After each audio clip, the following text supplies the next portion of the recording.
Okay, so there is the traditional way of mixing your colors on the palette. So I'm going to do that right now. I'm going to take French Ultramarine Blue and Alizarin Crimson and mix it on the palette and get a purple.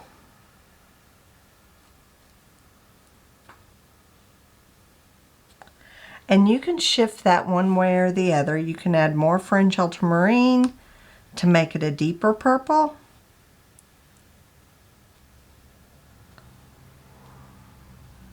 And this by far I think is the easiest way to do this. Or you could shift it a little bit more towards alizarin crimson and get like a wine color. Very simple. Okay, another way to mix color is mix it on the paper in wet washes. So I'm going to put some wet water down.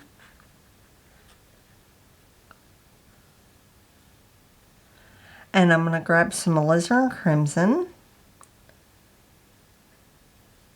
and put that in.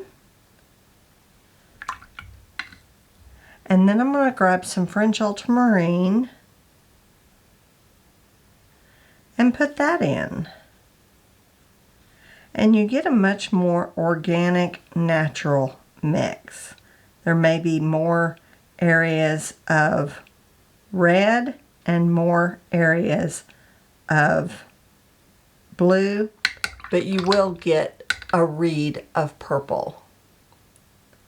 So again, here's French Ultramarine Blue and alizarin crimson, mixing on the paper.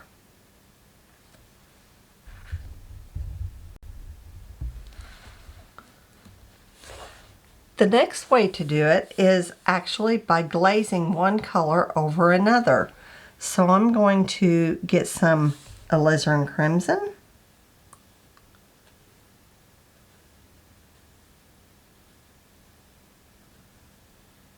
We will have to let this dry in between, so I will cut away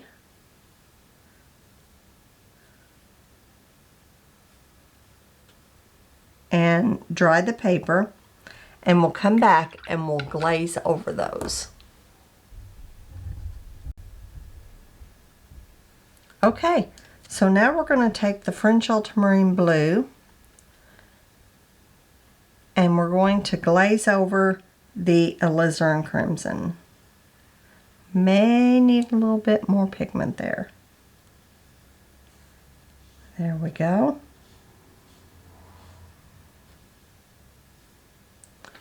And you'll get a reed of a deeper color, and if you add more, you know, you just have to work. There you get a purple tone. And then you can add alizarin crimson over the French Ultramarine. Now it'll probably take less of the alizarin crimson.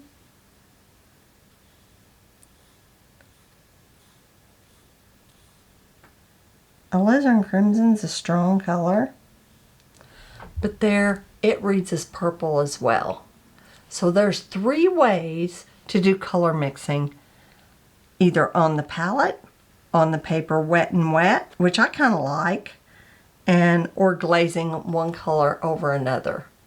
So hope that was helpful for you. If you found value in this, click that like button and hit the subscribe. See ya!